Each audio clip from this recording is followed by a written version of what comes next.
warahmatullahi wabarakatuh. Yang terhormat Kepala Sekolah SD Negeri 1 Gondang, Ibu Suprihmewati SPDSD. Yang saya hormati guru beserta staf karyawan SD Negeri 1 Gondang. Alhamdulillahirrahmanirrahim. Pertama-tama marilah kita panjatkan puji syukur kehadiran Allah Subhanahu wa Ta'ala yang telah melimpahkan rahmat dan karunia-Nya kepada kita sehingga kita dapat berkumpul di tempat ini dalam acara diseminasi budaya positif oleh Bapak Kiswan Sumarto SPDSD, calon guru penggerak angkatan 9 SD Negeri 1 Gondang, Kabupaten Purbalingga. Sholawat dan salam semoga tetap tercurah kepada junjungan kita Nabi Agung Muhammad Sallallahu Alaihi Wasallam yang kita harapkan syafaatnya di yaumul akhir kelak. Sebelumnya saya selaku pembawa acara izinkan untuk membacakan acara pada hari ini. Yang pertama pembukaan, acara yang kedua sambutan, acara yang ketiga penyampaian materi, dan acara yang keempat penutup. Untuk mempersingkat waktu, marilah kita buka acara pada hari ini dengan bacaan basmalah bersama. Bismillahirrahmanirrahim. Semoga dengan bacaan basmalah tersebut acara pada hari ini dapat berjalan dengan lancar.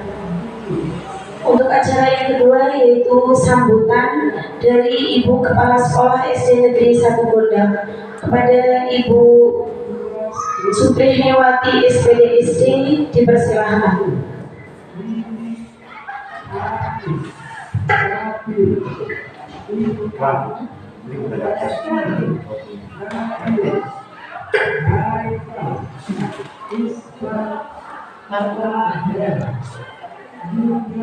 Bismillahirrahmanirrahim. Assalamualaikum warahmatullahi wabarakatuh. Waalaikumsalam. Yang terhormat Bapak Kiswan Sumarto selaku calon guru penggerak angkatan 9 dan Bapak Ibu guru SD Negeri 1 Gondang yang saya banggakan. Pertama-tama marilah kita panjatkan puji syukur kehadiran Allah Subhanahu wa Ta'ala yang telah memberikan beberapa nikmat, terutama nikmat sehat, sehingga pada pagi hari ini menjelang siang kita dapat berkumpul dan melaksanakan tugas membantu tugas dari Bapak Kiswan Sumarto dalam rangka tugas nyata, di mana tugas ini nanti semuanya untuk kepentingan kita semua warga SD Negeri 1 Gondang.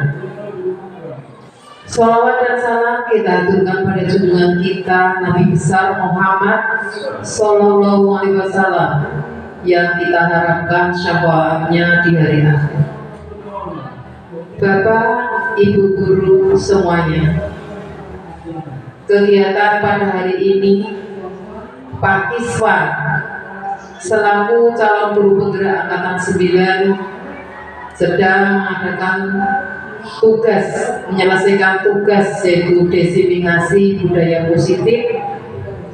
Kita sebagai guru-guru dan karyawan yang ada di SD Negeri 1 Gondang, mari kita dukung, mari kita ikuti apa yang ada di dalamnya nanti, kemudian apa yang kita dapat kita terapkan dalam pembimbingan kita terhadap peserta didik kita yang ada di SD Negeri 1 Gondang ini. Bapak dan Ibu guru SD Negeri 1 Gondang, pada kesempatan ini tentunya nanti Pak Kiswan memberikan waktu untuk Bapak Ibu semuanya. Saya mohon digunakan, dimanfaatkan waktu yang diberikan oleh Pak Kiswan ini karena dengan kesempatan itu kita bisa belajar bersama. Dan mudah-mudahan Bapak Ibu guru semuanya bisa mengikuti Bapak Iswan Sumarto SPD SD menjadi calon guru penggerak. Saya kira dari saya cukup sekian dulu. Banyak tutur kata yang kurang berkenan di hati Bapak Ibu guru semuanya. Saya mohon maaf yang sebesar-besarnya. Saya ucapkan terima kasih Pak Iswan atas ilmunya, semangat untuk kita semua, dan bersama kita bisa. Cukup sekian dulu. Akhirul kalam. Wassalamualaikum warahmatullahi wabarakatuh.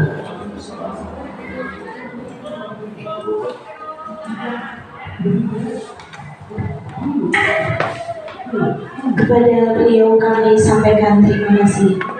Untuk acara yang ketiga yaitu penyampaian materi terkait diseminasi budaya positif, kepada beliau Bapak Iswan Sumarto dipersilakan.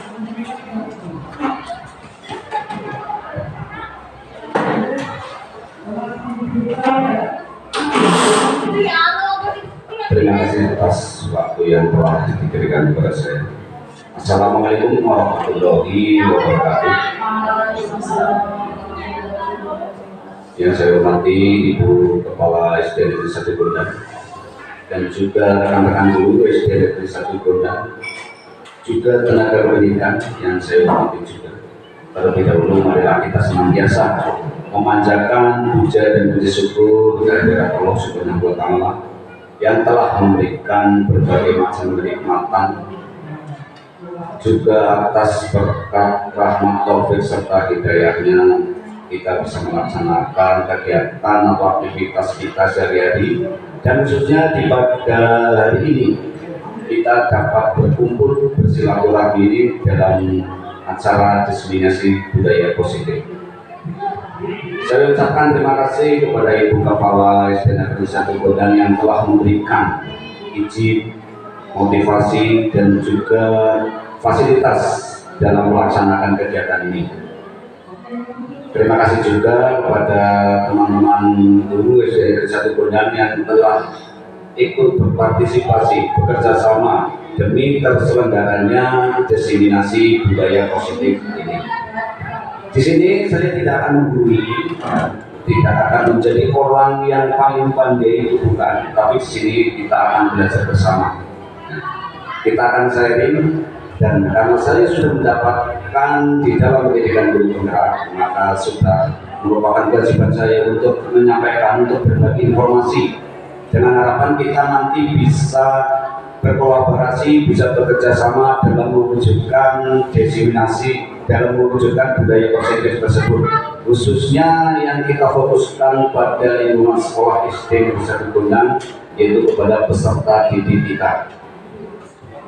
Baik Ibu Bapak yang saya hormati, kita mulai ke materi budaya positif. Mendengar kata budaya tentu tidak asing lagi bagi Bapak Ibu semua. Sudah seringkali Ibu Bapak mendengarkan kata budaya. Nah, budaya sendiri itu apa yang terbayang di dalam pikiran Ibu Bapak? Kebiasaan. Nah, kata positif. Nah, kalau kata positif berarti itu hal yang baik. Berarti budaya itu adalah kebiasaan yang baik.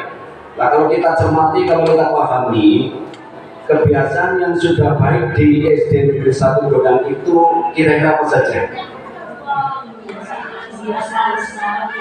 Pembiasaan, ya, pembiasaan dengan melantunkan Asmaul Husna setiap pagi sebelum kegiatan belajar mengajar.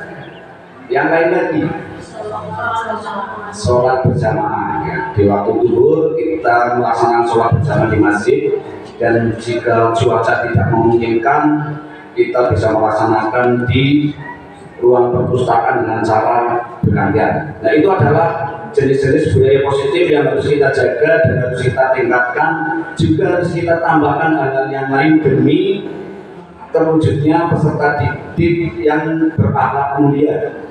sesuai dengan visi SD Negeri 1 Gondang yang memiliki visi berakhlak mulia, berkarakter, dan juga berwawasan global. Sekarang pengertian dari budaya positif itu adalah perwujudan dari nilai-nilai atau keyakinan universal yang diterapkan di sekolah. Jadi nilai-nilai atau keyakinan universal, nilai dan keyakinan, apa yang kita yakini. Universal itu berarti secara umum. Jadi keyakinan yang baik itu secara umum, bukan baik secara perorangan. Karena baik menurut saya belum tentu baik menurut ibu bapak semua. Begitupun sebaliknya. Nah, ini yang harus kita terapkan, yaitu keyakinan yang baik untuk semua orang. Sikap, nilai, kepercayaan, dan praktek-praktek yang menciptakan lingkungan untuk mendukung dan memotivasi orang untuk berkembang dan berkontribusi secara positif. Nah, adanya sikap, nilai, kepercayaan juga mempraktekkan agar lingkungan kita tercipta dengan kondisi yang baik sehingga bisa memotivasi siswa secara nyaman untuk berkembang serta ikut andil secara positif. Selanjutnya untuk ciri-ciri budaya positif, adanya keterbukaan dan bekerja sama. Jadi kita sesama teman sejawat, kita saling terbuka. Tapi dalam hal ini terbuka itu di dalam batasan lingkungan sekolah. Kalau urusan pribadi tidak terbuka, tidak masalah karena itu adalah sifatnya intern. Tapi kalau urusan di bidang pekerjaan, di lingkungan pendidikan, demi kemajuan putra-putri kita, siswa-siswi kita, maka sudah sewajarnya kita harus bersifat terbuka. Contohnya, dulu kelas 5 sedang menghadapi permasalahan dengan siswanya yang mungkin setiap pembelajaran senang tidur dan bermain sendiri. Nah, sementara guru tersebut kesulitan mengatasi permasalahan tersebut. Nah, maka tidak usah disimpan sendiri, dan ini bisa diceritakan kepada teman-teman sejawat agar kita bisa mencari solusi pemecahannya bersama-sama, sehingga tidak akan terbebani oleh hal semacam itu karena tidak bisa mengambil solusi tapi dipendam sampai anak tersebut lulus. Maka kasihan nanti si anak, karena anak tersebut mungkin belum menemukan apa yang diharapkan, yaitu mungkin dengan gaya belajarnya. Ciri yang kedua adalah budaya yang dibangun sekolah atau lingkungan belajar yang mendorong dan mendukung pengembangan keterampilan dan pengetahuan. Ini jelas ya, karena di lingkungan sekolahan, di lingkungan sekolah, di lingkungan pendidikan, jelas sifatnya itu untuk mendorong dan mendukung pengembangan keterampilan yang dimiliki peserta didik itu apa? Kita kembangkan dan juga pengetahuan, agar mereka bisa memiliki wawasan yang lebih luas. Ketiga adalah menciptakan lingkungan yang memotivasi untuk belajar dan berkembang serta berbagi pengetahuan dan pengalaman. Berbagi pengetahuan dan pengalaman. Seperti saya ini termasuk sedang berbagi pengetahuan dan pengalaman yang saya hadapi ya, selama mengikuti pendidikan guru penggerak. Dan semoga ini termasuk penciptaan dari motivasi yang nantinya Bapak Ibu akan tumbuh motivasi dari dalam diri, bukan hanya mengandalkan motivasi dari eksternal. Fokus pada siswa dan membantu guru dalam memahami kebutuhan individu. Nah, ini kita fokuskan kepada peserta didik. Kebutuhan individu siswa ini berkaitan dengan karakteristik siswa seperti kesiapan belajar, terus gaya belajar, dan minat. Maka sebagai guru sudah selayaknya kita mengetahui gaya belajar siswa itu seperti apa. Makanya kita sering melihat anak ngobrol sendiri, tiduran, itu berarti kita yang harus berrefleksi diri. Kita mungkin belum memberikan kesesuaian dengan gaya belajar yang anak-anak kita harapkan. Maka untuk hal ini marilah kita merefleksi bersama-sama tentang kebutuhan individu siswa. Nah, dalam diseminasi ini ada 6 konsep inti yang saya sampaikan. Yang pertama adalah disiplin positif dan nilai kebajikan universal. Yang kedua, hukuman dan penghargaan. Yang ketiga, keyakinan kelas. Keempat, kebutuhan dasar manusia dan dunia berkualitas. Yang lima, posisi kontrol. Yang enam adalah segitiga restitusi. Semoga nanti apa yang saya sampaikan bisa Bapak Ibu pahami, dan semoga saya juga bisa menjelaskan sesuai dengan harapan Bapak Ibu semua. Nah, kita bermain dulu sebelum lanjut ke materi. Coba Ibu Bapak salah yang berdampingan, Pak Siki bisa dengan Pak Hanif ya. Terus Bu Uni bisa dengan Bu Uut, Bu Kofi bisa dengan Bu Puput. Kepalkan tangan Ibu Bapak. Bayangkan bahwa di dalam tangan Ibu Bapak itu ada sesuatu benda yang sangat-sangat berharga sehingga harus tetap terjaga. Dan yang di sebelahnya berusaha untuk membuka. Silakan berbagai cara Ibu Bapak lakukan agar kepalan tangan teman panjenengan itu bisa terbuka, bisa dengan mengkritik, bisa dengan memaksa, bisa dengan mengiming-imingi sejenis uang, emas dan lain sebagainya agar tangan yang mengepal itu bisa terbuka.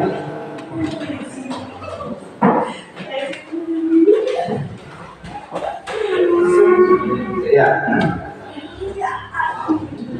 Berusaha membuka sekuat mungkin, bisa mengkritik, bisa memberikan uang, ya menjanjikan uangnya tidak harus diberikan langsung, tapi bisa menjanjikan uang sebanyak-banyaknya agar tangan yang di kepala itu yang menggenggam sesuatu bisa terbuka.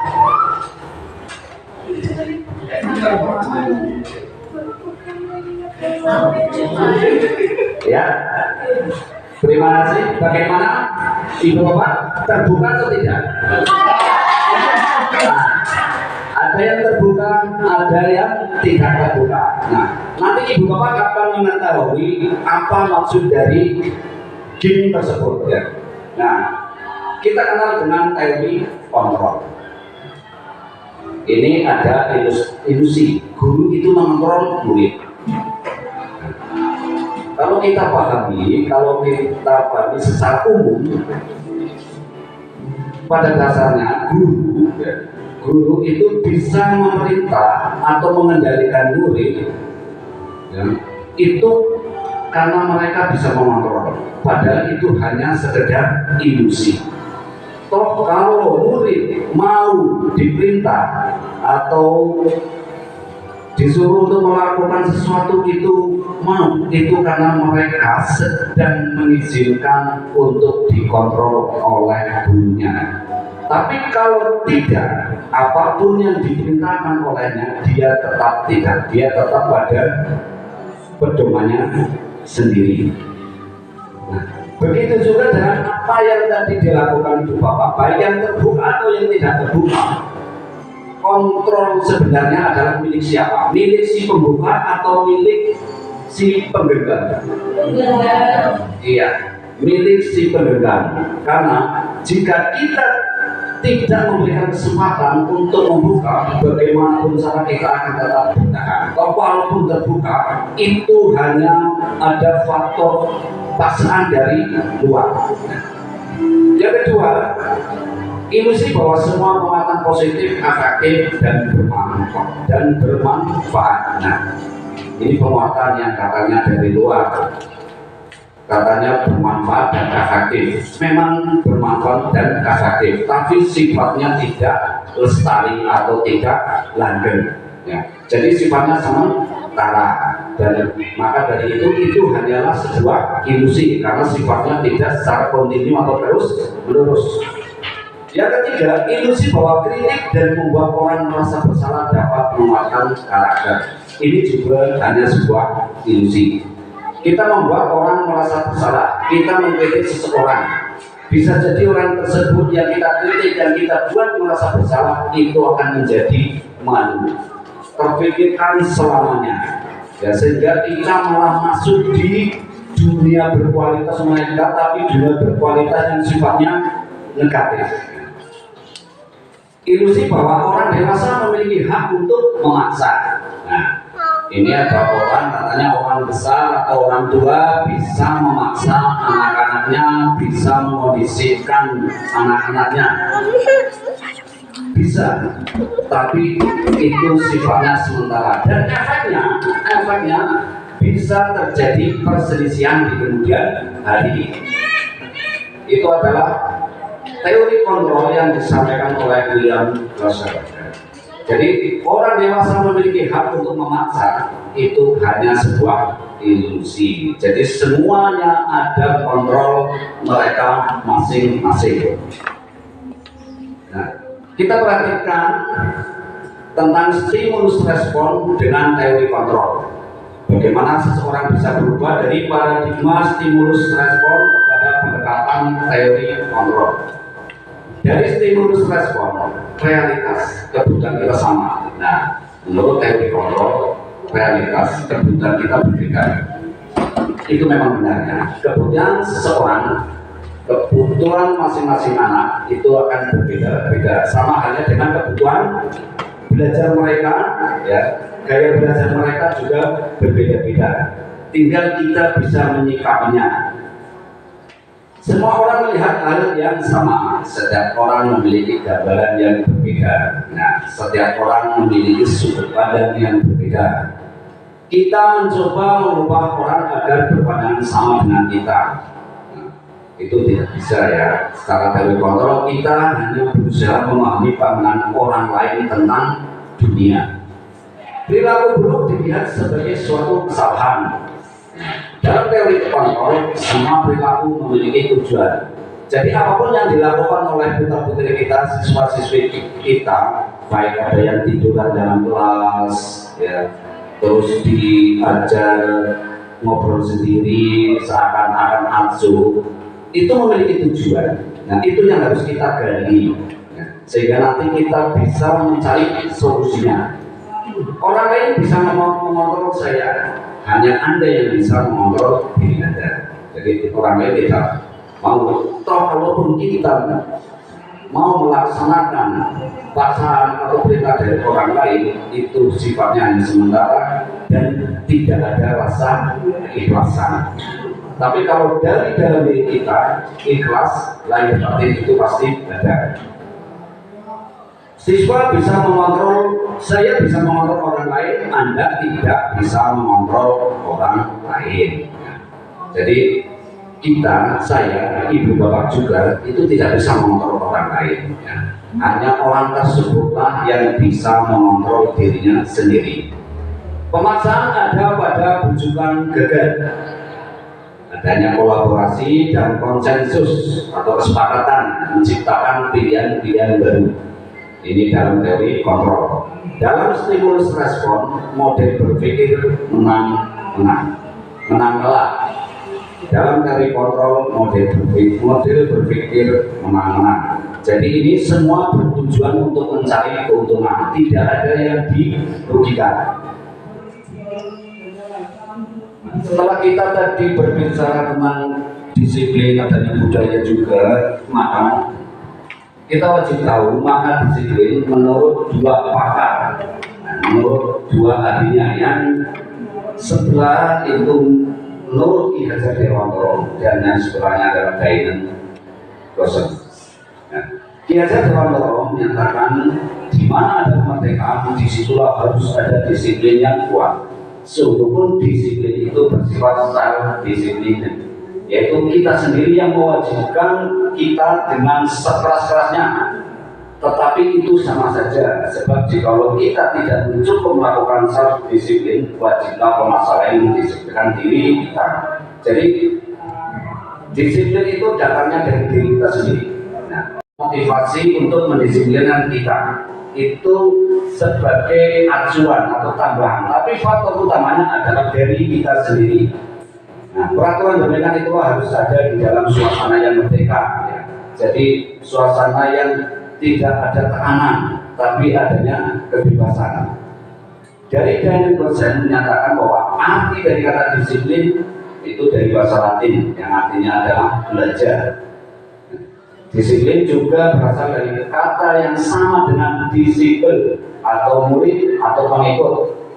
Untuk menjadi seseorang murid atau pengikut, seseorang harus paham betul alasan mengapa mereka mengikuti suatu aliran atau jalan tertentu, sehingga motivasi yang terbangun adalah motivasi intrinsik, bukan motivasi ekstrinsik. Motivasi intrinsik itu yang tadi saya sampaikan adalah motivasi yang berasal dari diri kita sendiri, yang tumbuh di dalam diri kita sendiri. Nah, kalau ekstrinsik itu datangnya dari luar. Contoh, kepala sekolah memberikan motivasi kepada saya untuk mengikuti calon guru penggerak. Karena secara terus-terusan akhirnya saya pun tumbuh motivasi diri untuk benar-benar mengikuti dengan hati nurani saya tanpa adanya dari motivasi dari luar. Walaupun awalnya itu dari luar, tapi lebih baik dan lebih awetnya dan lebih lanjutnya itu motivasi yang berasal dari dalam diri kita sendiri. Maka makna kata disiplin positif yang dikemukakan oleh Ki Hajar Dewantara maupun Dain Kosen, di mana kedua pakar pendidikan mengartikan disiplin sebagai bentuk kontrol diri, yaitu belajar untuk kontrol diri agar dapat mencapai suatu tujuan mulia. Tujuan mulia di sini mengacu pada nilai-nilai atau prinsip mulia yang dianut sekolah kita. Namakan nilai-nilai tersebut sebagai nilai-nilai kebajikan atau virtus yang universal. Nah, nanti kita akan belajar nilai-nilai kebajikan itu apa saja. Yang nilai-nilai kebajikan itu menjadi patokan kita dalam pembuatan keyakinan kelas. Jadi disiplin positif adalah suatu pendekatan untuk menerapkan disiplin diri, disiplin dari dalam diri tanpa hukuman ataupun hadiah. Ya, jadi kalau seseorang melakukan sesuatu dari dalam dirinya, insya Allah ya, akan selalu melakukannya tanpa mengharapkan apapun dari siapapun. Tujuan dari disiplin positif adalah untuk menanamkan motivasi kepada semua siswa agar mereka menjadi orang yang mereka inginkan dan menghargai diri sendiri dengan nilai-nilai yang dipercaya atau nilai kebajikan universal.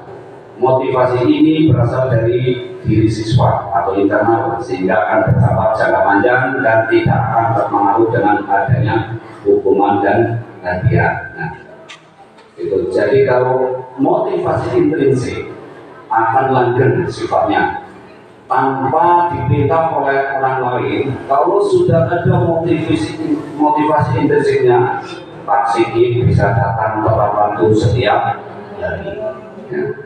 Bulannya juga bisa tepat waktu. Tapi kalau bulan, insya Allah yang penting sudah melewati jam kerja itu sudah tidak dipermasalahkan ya, karena sudah sesuai prosedur dari aturan pemerintah. Nah, jadi saya menyampaikan nilai kebajikan universal. Nah, tujuan dari nilai kebajikan universal itu adalah menciptakan anak-anak yang memiliki disiplin diri, sehingga mereka bisa berperilaku dengan mengacu pada nilai-nilai kebajikan universal dan memiliki motivasi intrinsik, bukan ekstrinsik. Nah, ini banyak nilai-nilai kebajikan universal dari 6 institusi atau organisasi. Yang pertama itu adalah dari profil pelajar Pancasila, beriman, bertakwa kepada Tuhan Yang Maha Esa, dan berakhlak mulia, mandiri, bernalar kritis, berkebijakan global, bergotong royong, dan kreatif. Yang kedua dari Ibu, sikap unik, toleransi, rasa hormat, integritas, mandiri, menghargai, antusias, empati, keingintahuan, kreativitas, kerjasama, percaya diri, dan komitmen. Yang ketiga dari 9 pilar karakter. Yang pertama cinta tanah dan segenap ciptaannya, kemandirian dan tanggung jawab, kejujuran atau amanah, diplomatis, hormat dan santun, dermawan, suka menolong dan gotong royong, percaya diri, kreatif dan bekerja keras, kepemimpinan dan keadilan, baik dan rendah hati, toleransi, kedamaian dan kesatuan. Yang keempat, petunjuk seumur hidup dan keterampilan hidup, dapat dipercaya, lurus hati, pendengar yang aktif, tidak merendahkan orang lain, memberikan yang terbaik dari diri. Untuk petunjuk hidupnya itu adalah peduli, penalaran, bekerja sama, keberanian, keingintahuan, usaha, keluasan atau fleksibilitas, berorganisasi, kesabaran, keteguhan hati, kehormatan, memiliki rasa humor, berinisiatif, integritas, pemecahan masalah, sumber pengetahuan, tanggung jawab, dan persahabatan.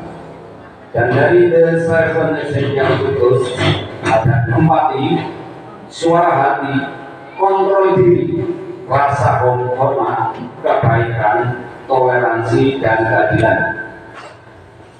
Dari The Virtues Project ada peduli, keterusterangan, kebersihan, komitmen, belas kasih, percaya diri, belas kasih maksud lagi ini, bertujuan, tenggang rasa, gotong royong, rajin, keberanian, kesantunan, kreatif, semangat, kedermawanan, kejujuran, dermawan, harga diri, rendah hati, integritas, kebahagiaan, keadilan, baik hati, kesetiaan, berprinsip, bersahaja, keteraturan, kedamaian, keteguhan hati, rasa hormat, tanggung jawab, pengabdian, bijaksana, bersyukur, toleransi, percaya, lurus hati, ketegasan, dan pengertian. Nah, ini adalah nilai-nilai universal yang kita nanti dapat jadikan pedoman dalam pembuatan keyakinan kelas dari kelas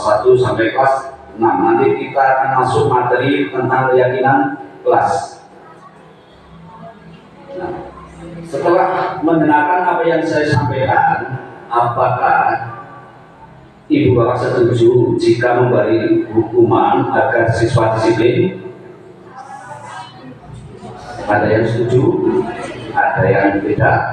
Nah, terus memberi hadiah bagi siswa yang berprestasi dan disiplin. Kita kembali ke yang tadi saya sampaikan. Seseorang melakukan motivasi diri, disiplin diri, berarti kedepannya ia akan melaksanakan secara terus-menerus tanpa harapan apapun. Tapi kalau seseorang melakukan karena diberi hukuman, mereka itu karena takut. Jadi mereka melakukan sesuatu, istilahnya taat kepada kita itu karena ada rasanya takut itu. Terus mereka mau melakukan hal baik karena mereka ingin diberi hadiah. Jika hadiahnya itu berhenti, maka bisa jadi suatu saat anak tersebut tidak akan melakukannya kembali. Nah, ini kembali kepada motivasi intrinsik. Jadi hal-hal semacam ini tingkatannya memang sudah bagus, tapi lebih bagus lagi itu dengan adanya motivasi intrinsik. Jadi kalau hal-hal ini adalah hal yang dilakukan dengan mengharapkan sesuatu. Nah, ini teori motivasi. Ada 3 motivasi perilaku manusia yang disampaikan oleh Glenn Bosen juga untuk menghindari ketidaknyamanan atau hukuman. Jadi murid kita melakukan sesuatu hal yang sesuai dengan keinginan kita itu hanya menghindari rasa tidak aman atau karena takut akan hukuman. Ini adalah teori motivasi terendah. Dan satu tingkat di atasnya adalah yang nomor 2, untuk mendapatkan imbalan atau penghargaan dari orang lain. Jadi murid kita melakukan sesuatu itu karena akan diberi hadiah, akan diberi pujian atau apresiasi. Kalau kita lupa memberikan hadiah atau kita lupa memuji, suatu saat anak tersebut bisa berhenti dari perlakuan-perlakuan yang sudah sesuai kita inginkan. Nah, ini sudah cukup tapi masih kurang bagus. Dan yang lebih bagus adalah yang ketiga, untuk menjadi orang yang mereka inginkan dan menghargai diri sendiri dengan nilai-nilai yang mereka percaya. Inilah yang adanya motivasi intrinsik, ya, sehingga orang melakukan yang mereka inginkan karena sudah sesuai dengan keyakinan mereka, ya, yang sesuai dengan nilai-nilai universal mereka. Ya, nilai universal mereka otomatis sama, karena yang namanya nilai universal adalah hal yang baik secara umum, bukan secara perorangan ataupun kelompok. Pertanyaan reflektif, bisa minta tolong dibacakan, Bu ya. Kita kurang menguasai pelajaran matematika, sehingga pada saat pelajaran tersebut berlangsung, ia lebih banyak berdiam diri atau menggambar di buku pelajarannya. Pada saat guru matematikanya Pak Seno menanyakan pertanyaan, Ivan menjadi gugup dan tak sengaja menjatuhkan tasnya dari kursi, serta tiba-tiba menjadi gagap pada saat berupaya menjawab. Seluruh kelas pun tertawa melihat perilaku Iva yang bicara tergagap dan terkejut tersebut. Pak Seno pada saat itu membiarkan teman-teman Iva menertawakan Iva yang tergagap dan malu luar biasa, dan malahan minta Iva untuk maju ke depan dan berdiri di depan kelas sambil menunjuk hidungnya karena tidak bisa menjawab pertanyaan Pak Seno. Kelas semakin gaduh, dan anak-anak pun tertawa melihat Iva di depan kelas memegang ujung hidungnya. Satu, apakah Anda setuju dengan tindakan Pak Seno terhadap Iva? Mengapa? Dua, menurut Anda tindakan Pak Seno terhadap Iva adalah sebuah hukuman atau konsekuensi? Mengapa? Jawabannya apa, Ibu Bapak? Apakah Ibu Bapak setuju dengan tindakan Pak Seno? Tidak. Alasannya?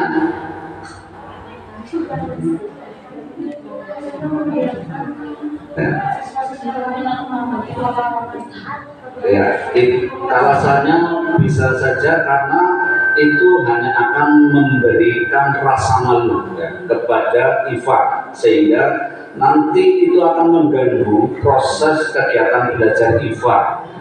Menurut Ibu Bapak, tindakan Pak Seno kepada Iva itu hukuman atau konsekuensi? Hukuman, betul, ya. Karena Pak Seno itu menyuruh Iva untuk berdiri di depan kelas, ya.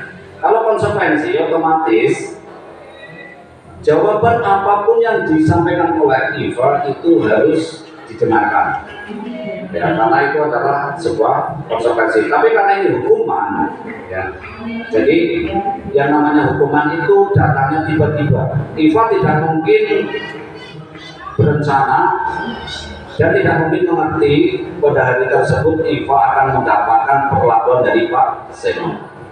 Jadi jika tindakan Pak Seno yang dilakukan oleh Iva demikian, semestinya kita tidak setuju, karena akan membuat rasa malu dan minder pada diri Eva. Dan perlakuan Pak Seno tersebut adalah sebuah hukuman, bukan konsekuensi. Nah, setelah membaca pertanyaan reflektif tadi, kita coba mencermati bersama-sama tentang hukuman, konsekuensi, dan restitusi. Kalau tadi ada yang bingung misalnya dengan itu hukuman atau konsekuensi, insya Allah setelah memahami ini kita akan paham mana yang hukuman dan mana yang konsekuensi, dan mana yang sebenarnya tindakan yang harus kita lakukan di antara tiga ini: hukuman, konsekuensi, dan restitusi. Hukuman adalah sesuatu yang menyakitkan harus terjadi, ini jelas, ya. Iva merasa malu. Nah, kalau malu otomatis hatinya akan tersakiti juga. Nah, kalau konsekuensi itu sesuatu yang harus terjadi, ya. Ini berarti akibatnya, akibat dari melakukan sesuatu hal. Restitusi itu merupakan pilihan. Yang kedua, tidak nyaman untuk murid atau anak untuk jangka waktu panjang, ini hukuman. ya. Jadi dalam jangka panjangnya itu akan selalu teringat oleh si anak tersebut sehingga timbul rasa ketidaknyamanan. Konsekuensi juga tidak nyaman untuk murid, tapi hanya untuk jangka pendek pada saat tertentu. Setelah beberapa hari lupa, mungkin dia akan kembali utuh seperti semula. Sementara kalau restitusi adalah memakan untuk murid, anak dalam jangka waktu panjang. Nah, ini hal-hal yang harus kita lakukan. Korban mendapatkan keadilan. Tadi Iva mendapatkan keadilan, tapi sebenarnya keadilan tersebut akan menjadi Iva tidak nyaman. Korban bisa diabaikan, ini konsekuensinya. Kalau dalam restitusi, korban mendapatkan ganti. Murid atau anak akan tersakiti. Murid atau anak dibuat tidak nyaman, ini dalam konsekuensi. Murid atau anak mendapatkan penguatan di restitusi. Hukuman perilaku pasif agresif meningkat. Anak setelah mendapatkan hukuman kadang tidak merasa jerah, akan tetapi akan semakin agresif. Tapi ada juga anak yang setelah mendapatkan hukuman akan menjadi pasif, yang menjadi pemalu dengan teman-temannya. Nah, kalau konsekuensi, penguatan hanya bertahan dalam jangka waktu pendek. Sementara untuk restitusi adalah masa terpecahkan. Nah, di sini kita akan mencari solusinya dalam penyelesaian sebuah kasus atau masalah. Dalam hukuman, sistem tidak akan berjalan bila murid tidak takut. Nah, karena hukuman itu merupakan ancaman.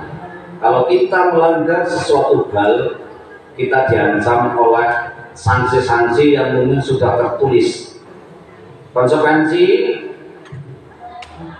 memerlukan monitoring dan supervisi terus-menerus dari guru. Nah, kalau konsekuensi kan ini dibuat bersama, ya, dibuat kesepakatan. Ini maka guru berkewajiban memonitori dan menyupervisi secara terus-menerus.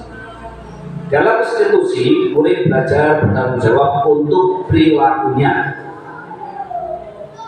Hukuman berlaku hanya pada sebuah institusi, tidak berlanjut pada kehidupan nyata. Tapi kalau konsekuensi membantu penerapan mengikuti peraturan dalam masyarakat. Dan dalam restitusi fokus pada pemecahan masalah dalam jangka waktu panjang. Hukuman peraturannya adalah kamu harus. Jadi ini ada unsur paksaan karena harus dijalankan, harus dipatuhi. Ya. Kalau konsekuensi apa peraturannya? Nah, kita bisa membuat terlebih dahulu bersama-sama. Nah, itu konsekuensi.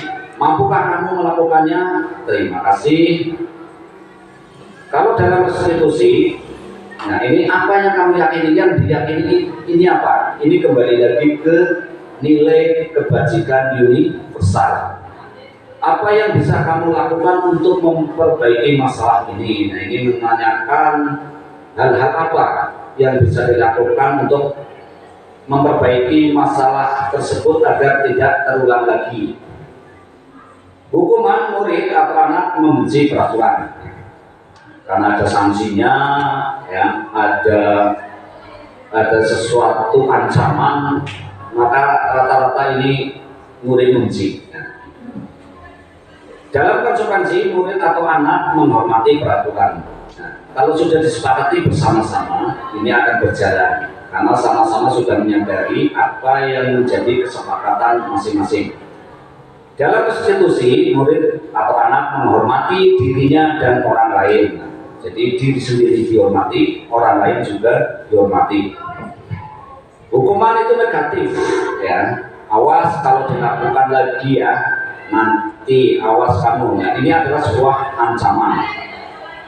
Dalam konsekuensi netral, lakukan apa yang saya katakan.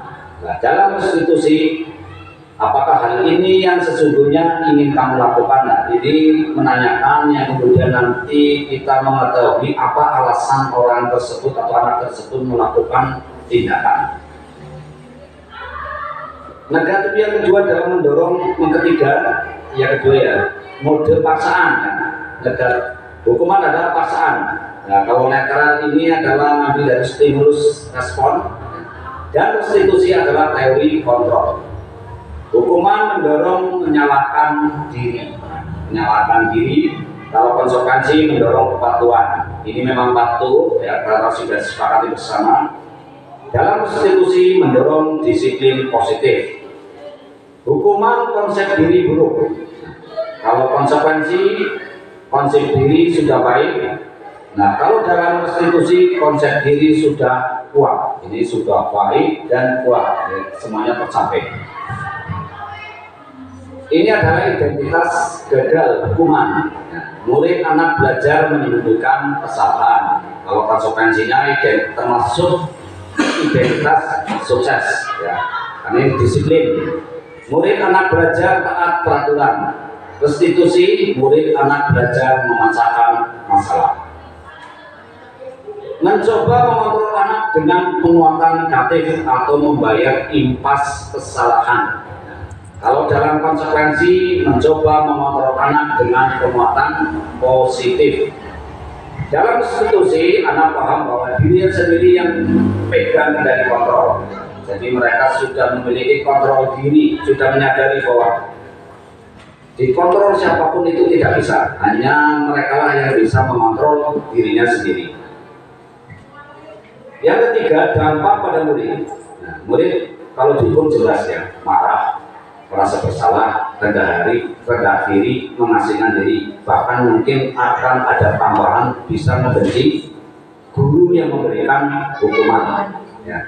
Kalau konsekuensi kehilangan hak, waktu terhenti, terjeda, seorang diri, time out, penahanan atau detention. Ya. Dalam restitusi, murid atau anak tidak kehilangan waktu, namun bersemangat untuk memperbaiki dirinya. Hukuman itu adalah tiba-tiba, ya. Ini tidak diharapkan atau sangat melukai. Jadi yang namanya hukuman itu tiba-tiba, ya, tidak direncanakan. Seperti orang melakukan kesalahan itu terkadang tidak sengaja. Nah, dengan ketidaksengajaan itu dia mendapatkan hukuman. Dia tidak tahu bahwa yang mereka lakukan itu akan berakibat semacam itu karena datangnya tiba-tiba, mungkin karena lalai atau lupa. Konsekuensinya sudah diketahui atau masuk akal. Nah, kalau dalam restitusi berupa undangan untuk mengadakan restitusi. Jadi ini misalnya anak memiliki permasalahan itu tidak langsung diselesaikan di dalam kelas karena ini akan mengganggu proses pembelajaran. Namun dipanggil di waktu istirahat bisa kita panggil ke kantor ataupun ke ruang lain yang kiranya nyaman untuk berdialog. Kalau hukuman itu dibuat oleh guru, jadi kita yang membuat kalau hukuman. Tapi kalau konsekuensi itu dibuat oleh guru dan murid atau anak.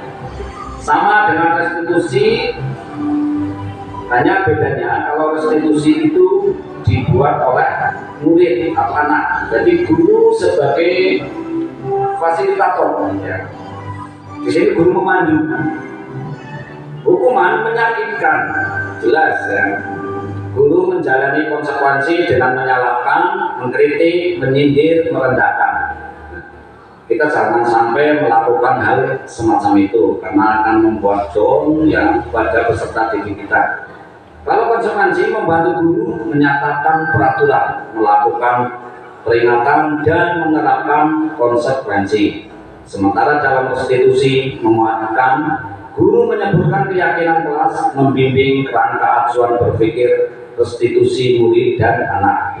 Jadi ini anak membuat keyakinan kelas, ya, yang nantinya untuk diyakini bersama-sama, khususnya dalam satu kelas. Disiplin bentuk hukuman tadi itu sifatnya tidak terencana atau tiba-tiba.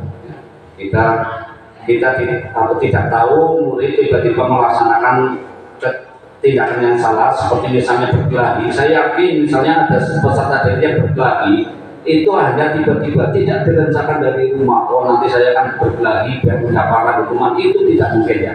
Jadi datangnya itu adalah tiba-tiba. Hukuman bersifat satu arah, ya, ini tepat sekali ya.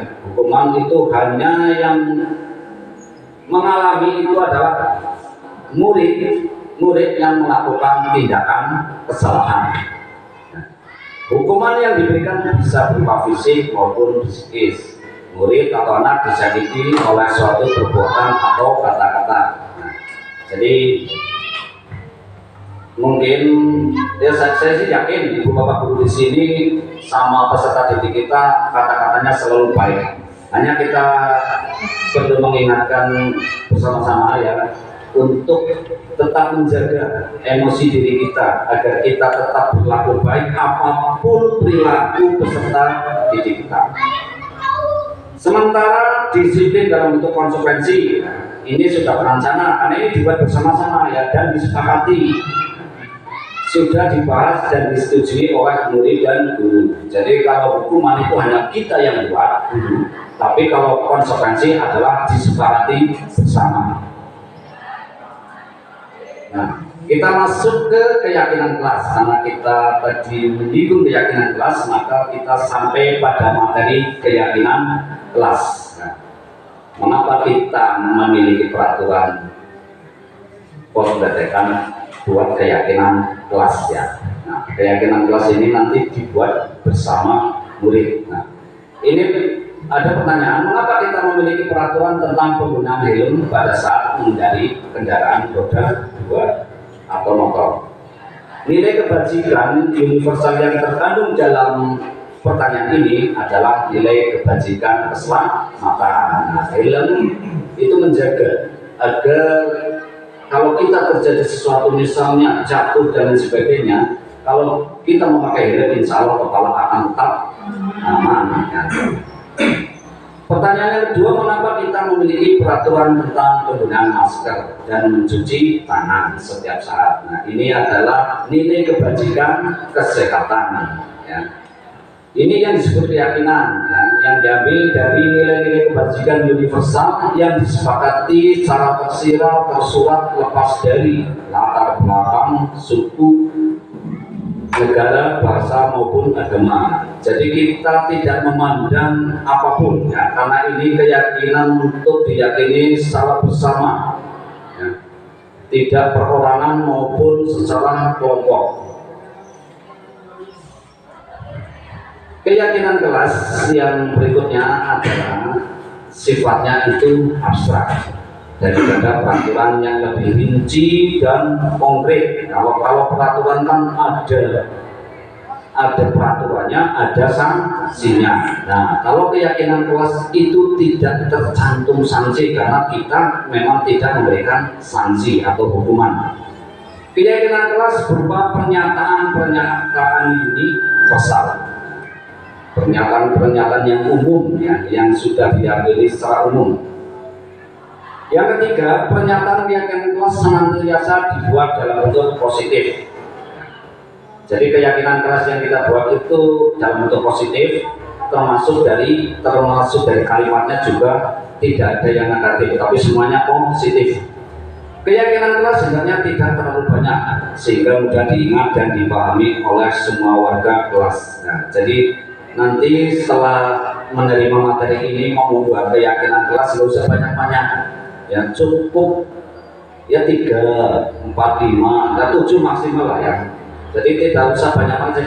Jadi peserta didik kita itu akan mudah mengingatnya. Kalau kelas 6 yang sudah saya buat itu ada 6 keyakinan kelas, nanti saya bisa sampaikan di sini.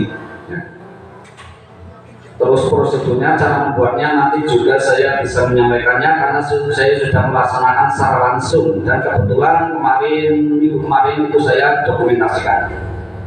Yang kelima, keyakinan kelas sebenarnya sesuatu yang dapat diterapkan di lingkungan tersebut. Nah, jadi kita harus memahami lingkungan kita ya. Jangan dibandingkan dengan yang ada di perkotaan maupun di daerah-daerah lain, tapi kita harus bisa menyesuaikan dengan lingkungan sekolah kita.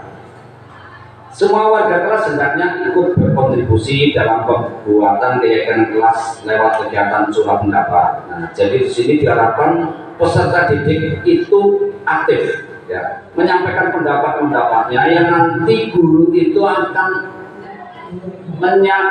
mengambil inti yang disampaikan oleh peserta didik kita. Jadi peserta didik akan merasa senang, ya, dan akan mengikuti dan serta melaksanakan keyakinan, karena keyakinan itu adalah dibuat oleh mereka sendiri. Yang ketujuh, bersedia meninjau kembali keyakinan kelas dari waktu ke waktu. Jadi setelah buat jangan dibiarkan saja, tapi kita tinjau apa masih sesuai atau tidak. Nah, kalau tidak sesuai maka kita berbaharui lagi dengan cara prosedur-prosedur sesuai dalam pembuatan keyakinan kelas. Nah, ini prosedurnya bisa diterapkan nanti di dalam pembuatan keyakinan kelas Ibu Bapak di kelasnya masing-masing. Nah, tentunya untuk keyakinan kelas ini tidak harus sama ya semua kelas, karena ini keyakinan kelas. Jadi kelas 1 mau buat ya bisa beda dengan kelas 2, kelas 3 sampai dengan kelas 6. Intinya kita tidak menyimpan dari nilai-nilai kebajikan universal.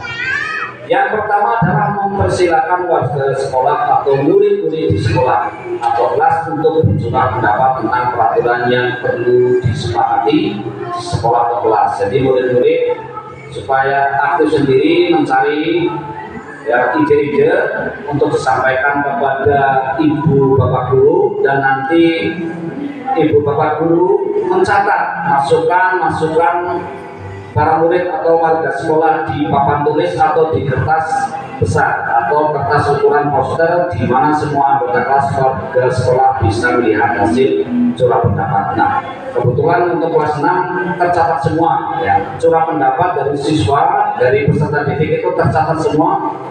Dan kebetulan juga saya foto, jadi sudah saya masukkan di sini. Insya Allah nanti akan saya tampilkan sebagai tambahan dari Ibu Bapak lebih paham lagi dalam penerapan di kelas. Nah, setelah curah pendapat selesai, kita dapat berapa kalimat, banyak pun tidak masalah ya. Maka kita menyusun keyakinan kelas sesuai prosedur. Ya. Pembentukan keyakinan kelas, gantilah kalimat-kalimat dalam bentuk negatif menjadi positif. Nah, ini ada contohnya. Misalnya ada peserta didik menyampaikan pendapat jangan berlari di kelas atau koridor, maka dibuat menjadi berjalanlah di kelas atau koridor. Jadi hindari kata-kata jangan dan tidak. Jangan dan tidak itu jangan dimasukkan ke dalam pembuatan keyakinan kelas. Dalam curah pendapat bisa dimasukkan, tapi nanti terus diubah menjadi kalimat yang positif. Nah, setelah dibuat menjadi kalimat positif, ditinjau kembali daftar curah pendapat yang sudah dicatat. Anda mungkin akan mendapati bahwa pernyataan yang tertulis di sana masih banyak yang berupa peraturan-peraturan. Nah, selanjutnya ajak warga sekolah atau murid untuk menemukan nilai kebajikan atau keyakinan yang dituju dari peraturan tersebut. Ini contohnya, berjalan di kelas, dengarkan guru, datanglah tepat waktu, berada di bawah satu payung, yaitu keyakinan untuk saling menghormati, atau nilai kebajikan hormat. Keyakinan inilah yang dimasukkan dalam mendaftar untuk disepakati kegiatan ini. Nah, kegiatan ini juga merupakan pendalaman pemahaman bentuk peraturan ke keyakinan sekolah atau keyakinan kelas. Jadi setelah dibuat jangan langsung dipajang, tapi tinjau dulu. Nah, ini masih tinjau ulang lagi keyakinan kelas secara bersama-sama, ya, bersama murid, ya, ditinjau. Seharusnya setelah beberapa peraturan telah disatukan menjadi beberapa keyakinan, maka jumlah butir pernyataan keyakinan akan berkurang. Jadi apa yang disampaikan oleh peserta didik itu mungkin dimaknai ada yang sama, maka itu akan mengurangi dari keyakinan kelas yang sudah disepakati bersama karena sudah diambil intisarinya. Nah, sebaiknya keyakinan kelas atau sekolah tidak terlalu banyak, bisa berkisar antara 3 sampai 7 dari prinsip atau keyakinan. Karena kalau terlalu banyak nanti akan sulit untuk mengingatnya, apalagi kelas rendah ya. Kelas misalnya kelas 1, 2, 3, kelas atas saja belum tentu, kalau misalnya dikasih 10 keyakinan kelas itu belum tentu akan bisa mengingatnya, kecuali tiap pagi mau melihat dan membacanya, suatu saat pasti akan hafal. Yang keenam adalah setelah keyakinan sekolah atau kelas selesai dibuat, maka semua warga kelas dipersilakan meninjaunya. Jadi semuanya diminta untuk meninjau kembali, bukan hanya guru yang meninjau, tapi semua warga kelas, dan menyetujui dengan menandatangani keyakinan sekolah atau kelas bersama, termasuk guru dan semua warga atau murid. Yang ketujuh, keyakinan kelas atau selanjutnya bisa dilekatkan di dinding. Ya, kita bisa buat di PPT atau Canva ya, yang nantinya dicetak terus dipasang di dalam kelas. Nah, ini adalah contoh penerapan saya yang dalam Sabtu kemarin dalam pembuatan keyakinan kelas. Itu ada 3 kolom ya. Kolom pertama itu hasil dari curah pendapat. Nanti akan ada yang kolom foto sendiri, papan tulisnya, jadi bisa dibaca insya Allah. Yang kedua itu sudah diubah menjadi kalimat yang positif, dan yang ketiga adalah nilai kebajikannya itu apa? Nilai kebajikan universal. Nah, ini masih sama foto yang tadi, hanya beda posisi. Nah, ini dibuat pada hari Sabtu 14 Oktober, yaitu Sabtu kemarin. Nah, sehingga tadi dokumentasinya juga masih memakai pakaian pramuka. Keyakinan kelas dengan kesepakatan. Nah, kita ambil curah pendapat. Ini beberapa siswa menyampaikan pendapat. Jangan datang terlambat. Membiasakan membaca Asmaul Husna. Berdoa saat akan pembelajaran. Berdoa setelah pembelajaran. Tidak boleh mengejek. Ini jadi apapun yang disampaikan siswa saya tulis ya. Nanti kita tinggal mengolahnya dalam bentuk kalimat yang positif. Membersihkan ruang kelas dan halaman. Mengumpulkan tugas tidak boleh terlambat. Yang ke-8 adalah tidak boleh ada dengar.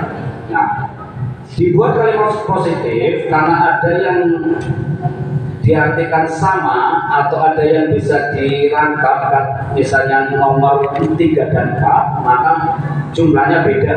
Curah pendapatnya ada 8, namun dalam bentuk kalimat positifnya 6.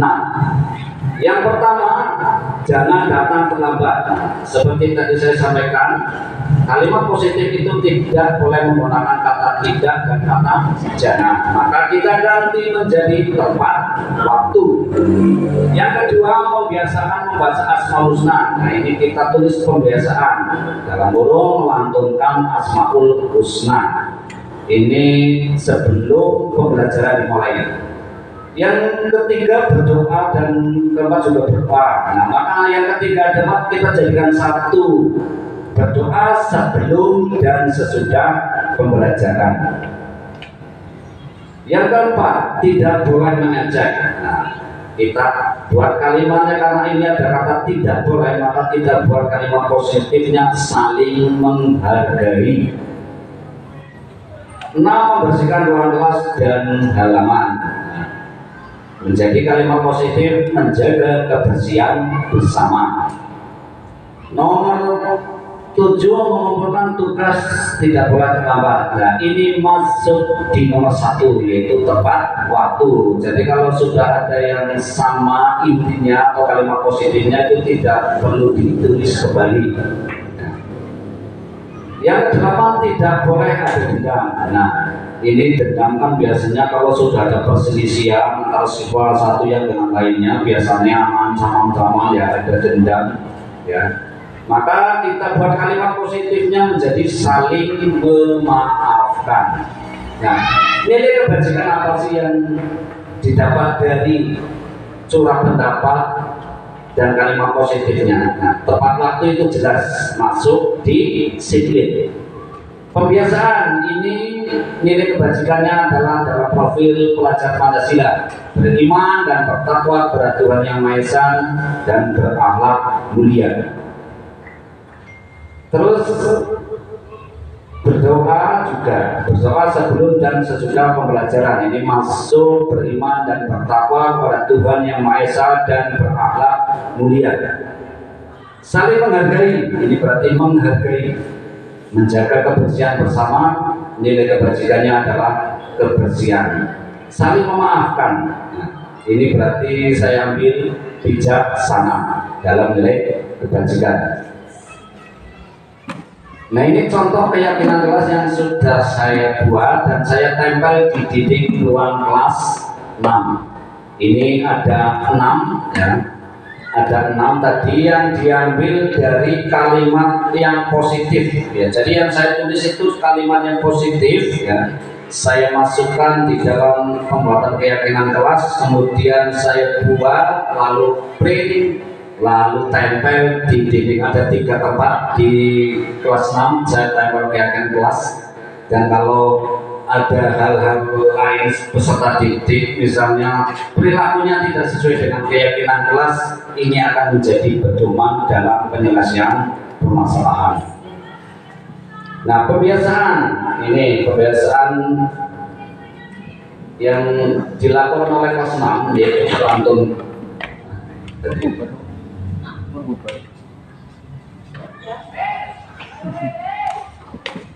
Pembiasaan.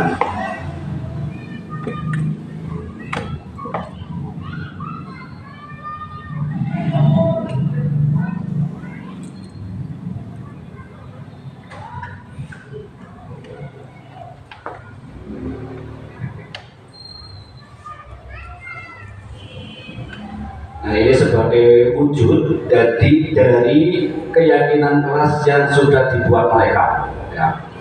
Kalau hal semacam ini kelas 1 sampai kelas 6 sudah dilakukan. Jadi tinggal kalau mau disepakati, mau dimasukkan dalam keyakinan kelas itu bisa. Dan yang kedua adalah berdoa sebelum KPM.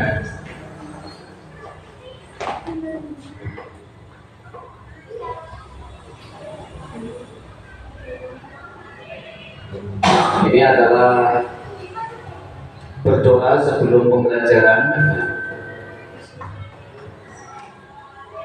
Ini sebagai bukti keyakinan kelas yang sudah dibuat oleh murid ya. Sementara saya hanya memandu dan membuat menjadi kalimat yang positif, kemudian mencari nilai kebajikan universalnya. Nah, sekarang kita masuk di konsep inti yang kelima. Berarti tadi yang saya sampaikan itu ada 6 konsep inti ya. Sudah 4 saya sampaikan. Nanti kalau ada pertanyaan bisa di bagian akhir setelah saya selesai menyampaikan dari materi atau 6 konsep inti. Yang kelima adalah kebutuhan dasar manusia. Nah, apa sih kebutuhan dasar manusia? Yang pertama adalah kebutuhan bertahan hidup, survival ya. Kedua, kebutuhan kasih sayang dan rasa diterima. Ketiga adalah kebutuhan penguasaan. Ini berarti kebutuhan ingin diakui kompetensinya. Yang keempat adalah kebutuhan kebebasan. Nah, kebebasan di sini jangan diartikan kebebasan untuk melakukan semua hal-hal yang sesuai kehendak mereka, itu jangan. Tapi kebebasan hal yang positif. Dan kebutuhan dasar manusia yang kelima adalah semangat. Ini adalah kebutuhan kita, kebutuhan peserta didik juga.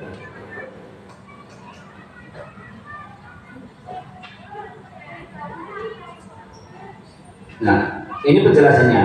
Kebutuhan bertahan hidup ini sifatnya fisiologi. Untuk bertahan hidup ya jelas ya, kesehatan, rumah, dan makanan. Makan itu untuk hidup, tapi hidup jangan untuk makan, ya. Nanti kalau hidup untuk makan, hidupnya selalu makan, tapi kegiatannya tidak ada. Tapi makan itu untuk hidup, untuk menambah energi kita agar kita bisa melaksanakan aktivitas, ya. Kasih sayang dan rasa diterima ini adalah kebutuhan psikologis. Kebutuhan untuk disayangi dan diterima meliputi kebutuhan akan hubungan dan koneksi sosial, kebutuhan untuk memberi dan menerima kasih sayang, dan kebutuhan untuk merasa bagian dari suatu kelompok. Nah, ini contohnya nggak usah jauh-jauh, saya contohkan di sini. Misalnya kita bersepuluh di sini di SD Negeri 1 Gondang dengan 9 guru, 1 tenaga pendidikan. Nah, jika salah satu ada yang diasingkan misalnya, itu berarti kebutuhan dari salah satu guru tersebut ada yang belum terpenuhi, yaitu rasa diterima, ya. Yang jelas kebutuhan kasih sayang dan rasa diterima itu adalah kebutuhan kita.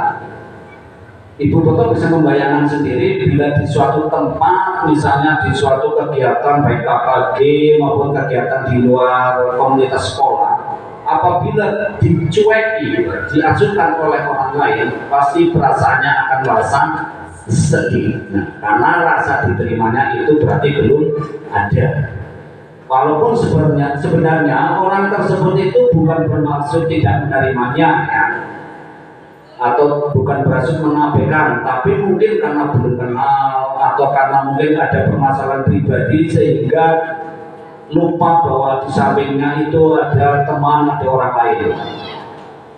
Yang ketiga, penguasaan. Ini adalah kebutuhan pengakuan atas kemampuan. Jadi kemampuan ini mereka juga ingin diakui, ya. Kebutuhan yang berhubungan dengan mencapai sesuatu menjadi kompeten, menjadi terampil, diakui atas prestasi dan keterampilan, didengarkan dan memiliki rasa harga diri, keinginan untuk dianggap berharga. Nah, maka untuk perilaku kepala sekolah kita ini sudah baik, ya. Jika ada hal-hal yang dicapai oleh teman guru kita maupun peserta didik kita, itu apresiasinya cepat sekali disampaikan. Itu yang tujuannya adalah untuk menghargai capaiannya.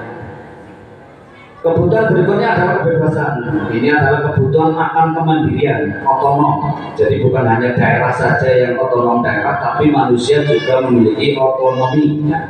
Memiliki pilihan dan mampu mengendalikan arah hidup seseorang. Terus yang selanjutnya adalah kesenangan, kebutuhan untuk mencari kesenangan, bermain, dan tertawa. Anak akan konsentrasi tinggi jika mengerjakan hal yang disenangi. Jadi kalau anak-anak kita melakukan sesuatu yang disenangi, itu akan lebih serius, ya, akan lebih fokus karena sudah cocok dengan apa yang mereka harapkan. Nah, dunia berkualitas. Apa sih dunia berkualitas? Ini adalah tempat khusus dalam pikiran kita, tempat kita menyimpan gambaran representasi dari semua yang kita inginkan. Ini bisa berisi orang-orang, hal-hal dan apa saja yang terbaik dalam hidup kita dan membuat kita merasa bahagia dan terpenuhi kebutuhan dasar kita. Ini dunia berkualitas seperti semacam album foto, sehingga isinya tidak akan terlalu banyak, hanya akan terdiri dari beberapa hal saja yang sangat signifikan dan benar terbaik dalam hidup Anda, yang membuat hidup Anda menjadi lebih bermakna. Ini dari Dr. William Glasser, ya. Kebutuhan dasar bersifat lebih umum dan universal, sedangkan dunia berkualitas lebih unik dan personal. Nah, jadilah pendidik yang masuk di dunia berkualitas peserta didik kita. Jadi kita akan masuk, seandainya kita perilaku kita, cara mengajar kita itu baik dan mudah diterima, kita bisa mengayomi anak-anak, melindungi anak-anak, membimbing dengan yang sebenar-benarnya, bisa menuntun ke arah yang sesuai mereka harapkan, maka kita akan masuk di dunia berkualitas mereka, ya. Kita akan masuk selamanya. Jadi anak selamanya itu akan mengingat memori tersebut. Untuk itu, jadilah guru yang selalu diingat oleh siswa, tapi diingat dalam yang positif. Jangan sampai peserta didik kita mengingat karena kita menghukum, ya. Kita menghukum peserta didik kita, akhirnya peserta didik kita itu akan teringat selamanya. Bahkan sampai lulus, sampai mereka sudah rumah tangga akan teringat, oh itu guru yang dulu menghukum saya. Dan itu berarti kita melakukan hal yang selayaknya tidak kita lakukan. Jadi sekali lagi untuk hukuman, ya, di dalam lingkungan sekolah itu tidak diperlukan. Tapi kita menggunakan pemecahan masalah untuk mengembalikan mereka pada keyakinan kelas ya, mereka sendiri. Ini posisi kontrol, 5 posisi kontrol. Nah, kalau tadi berbicara dengan hukuman, penghargaan, konsekuensi, restitusi juga, nanti kita nyambung pada restitusi ini. Ya. 5 posisi kontrol manusia, ya, itu ada penghukum, pembuat rasa bersalah, ya, pembuat rasa bersalah. Ini tulisannya kurang lengkap. Terus teman, pemantau, manajer. Nah, dari 5 posisi kontrol ini nanti kita tahu kita mau menerapkan yang mana, yang selayaknya kita terapkan di lingkungan sekolah. Penghukumkah, pembuat rasa bersalahkah, teman, pemantau atau manajer. Maka mari kita amati bersama-sama. Ini penghukum. Seorang penghukum bisa menggunakan hukuman fisik maupun verbal. Orang-orang yang menjalankan posisi penghukum senantiasa mengatakan bahwa sekolah memerlukan sistem atau alat yang dapat lebih menekan murid-murid lebih dalam lagi. Guru-guru yang menerapkan posisi penghukum akan berkata, patuhi aturan saya, atau awas, kamu selalu saja salah. Selalu, pasti selalu yang terakhir selesai. Nah, ini ya kok ada teman kita yang kalau menunggu tugas ada yang semacam itu, ya, nanti bisa untuk refleksi, ya. Nah, tindakan semacam itu kira-kira sudah benar atau tidak. Jadi kita bersama-sama merefleksi diri. Guru seperti ini senantiasa percaya hanya ada satu cara agar pembelajaran bisa berhasil, yaitu cara dia, cara si guru tersebut, ya. Penghukum nada suaranya itu tinggi, bahasa tebu, mata bisa melotot, ya, karena diiringi dengan rasa marah, dan jari menunjuk-nunjuk atau menghakimi. Terlambat lagi, pasti terlambat lagi, selalu datang terlambat. Kapan bisa datang tepat waktu? Nah, ini tanyakan kepada diri Anda, bagaimana perasaan murid bila guru berbicara sama seperti itu? Ya. Kira-kira perasaan murid bagaimana kalau kita lega? Pasti akan marah juga, ya. Cuma marahnya murid itu termasuk bagus, bisa mengendalikan diri karena tidak dikeluarkan rasa marahnya, ya. Gak mungkin kita berbicara semacam itu walaupun sambil melotot, si anak itu marah terus kemudian memarahi kita, itu gak mungkin. Dia juga akan merasa malu selain marah. Hasilnya kemungkinan murid marah dan dendam atau bersifat agresif, dan walaupun tidak menunjukkan rasa marah pada saat itu, tapi bisa berakibat atau melakukan tindakan di lain waktu yang lebih menakutkan lagi. Bisa jadi sesudah kembali duduk, murid-murid tersebut akan mencoret-coret bukunya atau meja tulisnya. Nah, lebih buruk lagi, sepulang sekolah murid melihat motor atau mobil bapak ibu guru dan akan menggores kendaraan tersebut dengan paku. Nah, ini kalau terjadi pada saya, ya kalau digores, ya, kalau digores lah, kalau dengan paku, ya nuntutnya kan panjang, ya, karena bannya itu bocor, ya. Akhirnya kita mencari tukang tambal dulu. Nah, itu resiko yang saya alami jika saya melaksanakan seperti itu, kayaknya juga akan sakit hati yang lama karena menuntun dari sini ke tempat bengkel atau tukang tambal itu jauhnya lumayan dan posisi nanjak ya. Nah, pembuat merasa bersalah. Pada posisi ini biasanya guru akan bersuara lebih lembut. Pembuat rasa bersalah akan menggunakan keheningan yang membuat orang lain merasa tidak nyaman, bersalah atau rendah diri. Nah, kata-kata yang keluar dengan lembut akan seperti, ibu sangat kecewa sekali dengan kamu. Berapa kali bapak harus memberitahu kamu ya? Gimana coba kalau orang tua kamu tahu kamu berbuat begini? Nah, ini dengan nada yang lembut untuk membuat merasa bersalah. Nah, di posisi ini murid akan memiliki penilaian diri yang buruk tentang diri mereka. Nah, karena mereka merasa bersalah, maka mereka merasa bahwa diri mereka itu tidak baik. Murid merasa tidak berharga dan telah mengecewakan orang-orang yang disayanginya. Pembuat merasa bersalah dengan nada suara memelas, ya, halus, sedih, bahasa tubuh merapat pada anak, lesu. Adi, kamu ini bagaimana ya? Tapi kalau pelan bahasanya nggak seperti itu ya. Adi, kamu ini bagaimana ya? Kamu sudah berjanji dengan ibu tidak akan terlambat lagi. Kamu kenapa ya senang sekali mengecewakan ibu? Ibu benar-benar kecewa sekali. Bagaimana perasaan murid bila ditegur seperti cara ini? Nah, murid akan merasa bersalah ya dan merasa tidak berharga karena melakukan kesalahan tersebut. Murid akan merasa menjadi orang yang gagal dan tidak sanggup membahagiakan orang lain. Maka kadang-kadang sikap seperti ini lebih berbahaya dari sikap menghukum. Nah, jadi jangan dianggap ini akan lebih baik dari penghukum. Ini efeknya akan lebih bahaya daripada penghukum, di mana murid bisa menumpahkan amarahnya walaupun dengan cara negatif.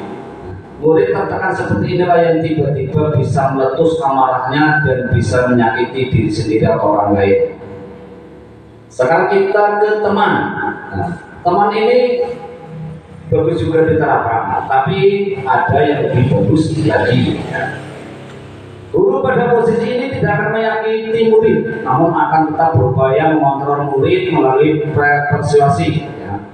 Melalui bujukan. Persuasi itu bujukan ya. Posisi teman pada guru bisa negatif atau positif. Positif di sini berupa hubungan baik yang terjadi antara guru dan murid. Guru di posisi teman menggunakan hubungan baik dan humor untuk mempengaruhi seseorang.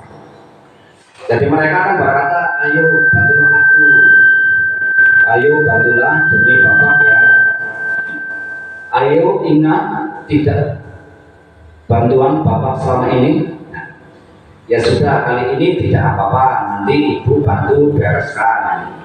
Hal negatif dari posisi teman adalah bila suatu saat guru tersebut tidak membantu, maka murid akan kecewa dan berkata, saya pikir bapak ibu teman saya. Mereka malah berpikir gurunya itu adalah teman muridnya. Murid merasa terkecewakan dan tidak mau lagi berusaha. Hal lain yang mungkin timbul adalah murid hanya akan bertindak untuk guru tertentu dan tidak untuk guru lainnya.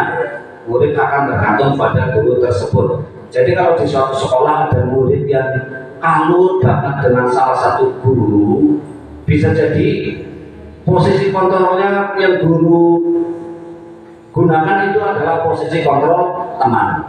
Nah, ini imbasnya juga tidak baik karena jika guru tersebut sesekali acuh saja kepada muridnya, maka murid akan berpikir yang lain. Nah, perasaan murid dengan sikap guru seperti ini, murid akan merasa senang dan akrab dengan guru. Ini termasuk dampak yang positif. Hanya saja di sisi negatif, murid menjadi tergantung pada guru tersebut. Bila ada masalah, dia merasa bisa mengendalikan guru tersebut untuk membantunya. Akibat lain dari posisi teman, Adi hanya akan berbuat sesuatu bila yang menyuruh adalah guru tersebut dan belum tentu berlaku yang sama dengan guru atau orang lain.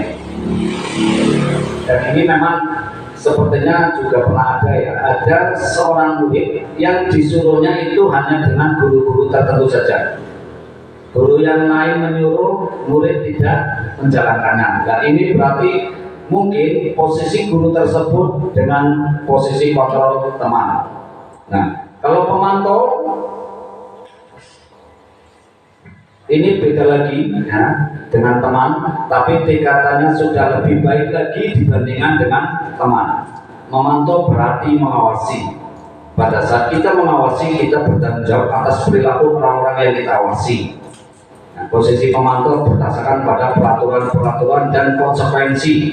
Dengan menggunakan sanksi konsekuensi, kita dapat memisahkan hubungan pribadi dengan murid sebagai seseorang yang menjalankan posisi pemantau. Pertanyaan yang diajukan pemantau biasanya peraturannya apa? Apa yang telah kamu lakukan? Sanksi atau konsekuensinya itu apa? Nah ini mengandalkan penghitungan catatan data yang dapat digunakan sebagai bukti atau perilaku seseorang. Posisi ini menggunakan stiker slip catatan daftar cek. Nah, posisi pemantau sendiri berawal dari teori stimulus respon yang menunjukkan tanggung jawab guru dalam mengontrol murid, pemantau, atau nada suara data, bahasa tubuh yang formal. Guru, Adi, tahukah kamu jam berapa kita mulai? Tahu Pak. Terlambat 5 menit, 15 menit, apa kamu sudah mengerti konsekuensi yang harus dilakukan bila terlambat? Pak, saya harus tinggal kelas pada jam istirahat. Nanti mengerjakan tugas ketertinggalan saya.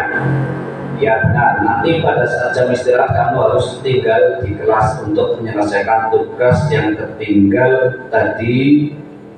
Saya tunggu bagaimana perasaan murid bila mengalami hal semacam ini. Ini waktu kebebasannya terjeda. Saat istirahat yang lain pada jajan, pada mungkin jalan-jalan di halaman sekolah, anak tersebut mengerjakan tugas sendirian. Itu adalah sebuah konsekuensi karena melanggar kesepakatan yang sudah dibuat bersama.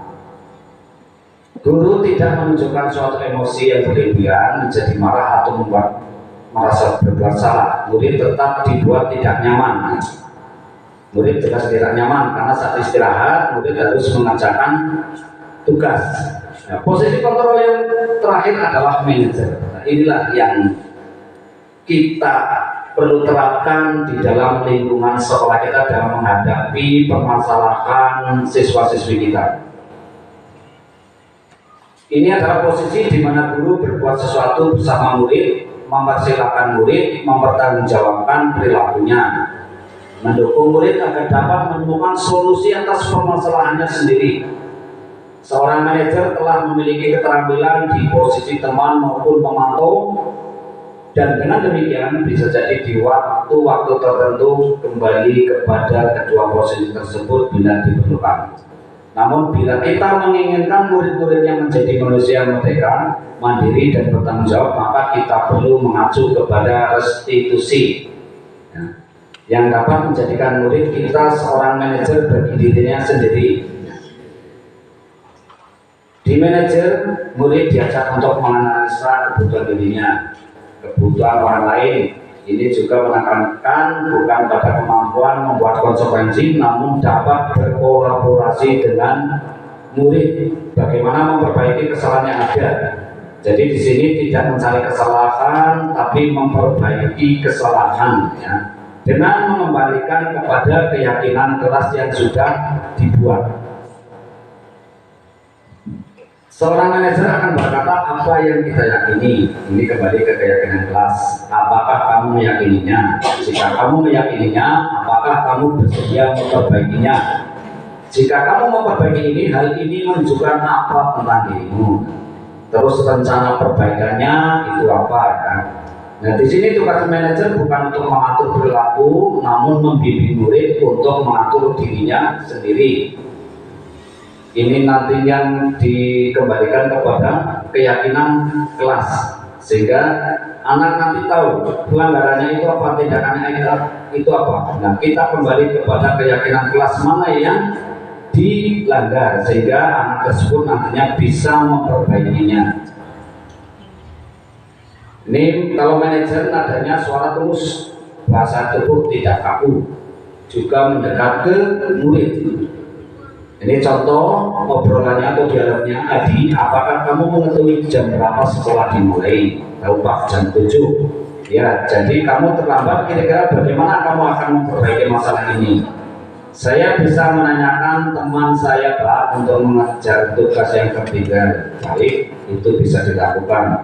Apakah besok akan ada masalah untuk kamu agar bisa hadir tepat waktu ke sekolah? Tidak Pak, saya bisa hadir tepat waktu. Nah, ini adalah kesadaran si Adi ya, bukan karena dikontrol orang lain, tapi kontrol dirinya sudah mulai tumbuh sehingga menyadarkannya, dan keesokan harinya akan berusaha tidak akan terlambat. Nah, pada posisi manajer maka suara guru sebaiknya tulus, tidak perlu marah-marah dan tidak meninggikan suara apalagi menunjuk-nunjuk jari ke murid, apalagi sampai berkaca pinggang atau bersikap seolah menyesal tampak sedih sekali akan perbuatan murid ataupun bersinggah guru menempatkan diri sebagai teman murid. Fokus ya, dalam posisi ini fokus ada pada murid, bukan untuk kebahagiaan guru atau orang tua. Murid mengetahuinya adanya suatu masalah dan sesuatu perlu terjadi. Bila guru mengalami posisi memantau, guru akan melihat apa konsekuensinya, apa peraturannya. Namun pada posisi manajer, guru akan mengembalikan tanggung jawab pada murid untuk mencari jalan keluar permasalahannya, tentu dengan bimbingan. Nah, ini yang namanya segitiga restitusi ya. Itu adalah proses dialog yang dijalankan oleh guru atau orang tua agar dapat menghasilkan murid yang mandiri dan bertanggung jawab.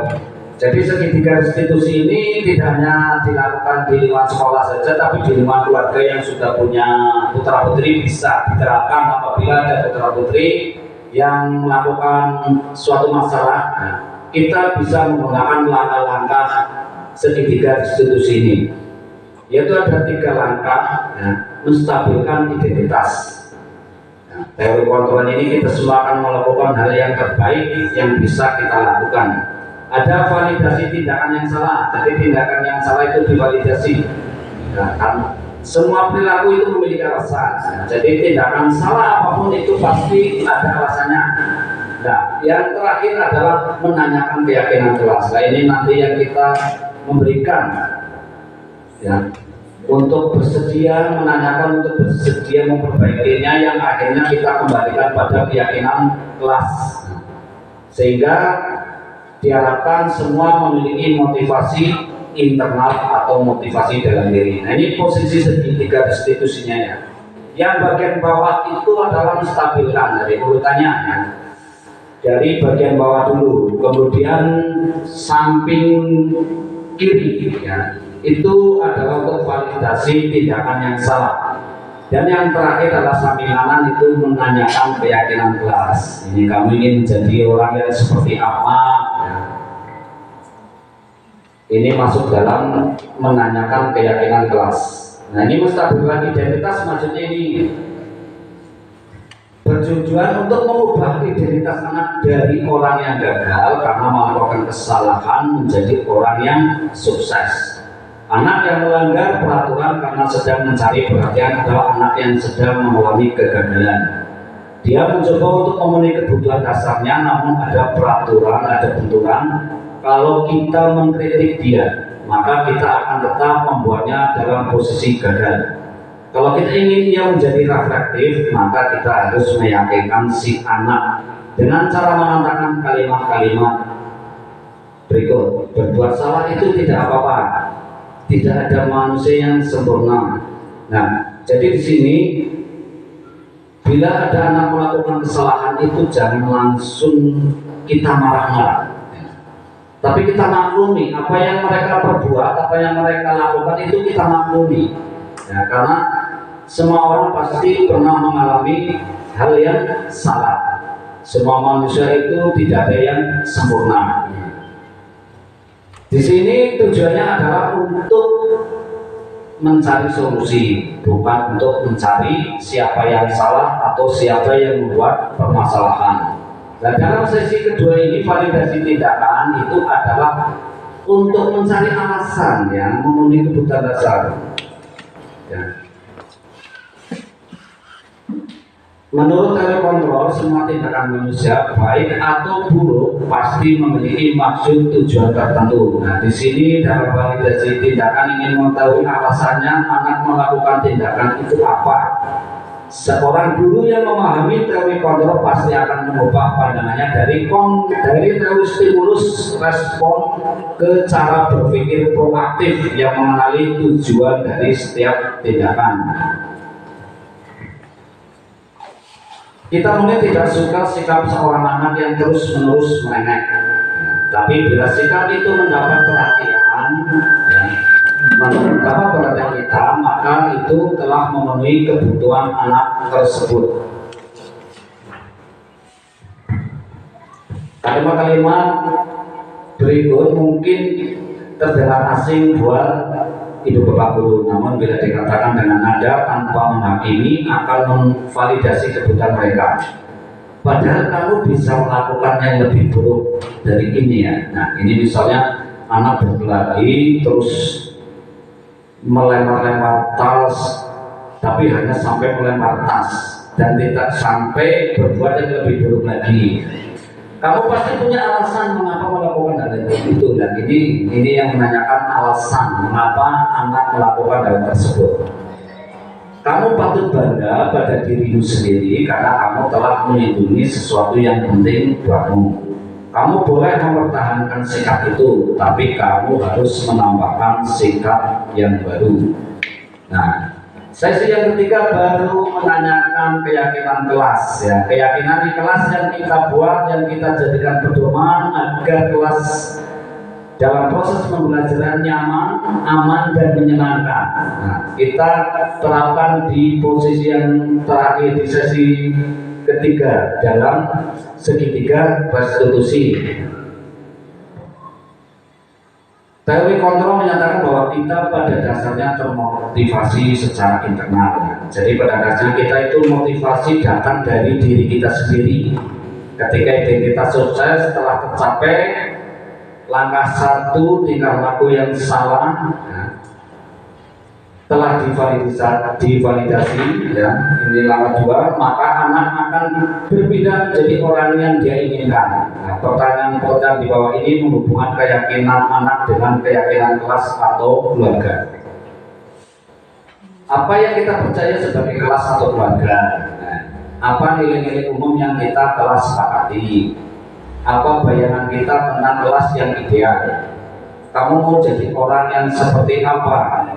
Penting untuk menanyakan ke anak kehidupan seperti apa nantinya yang mereka inginkan. Apakah kamu ingin menjadi orang yang sukses, bertanggung jawab, atau bisa dipercaya?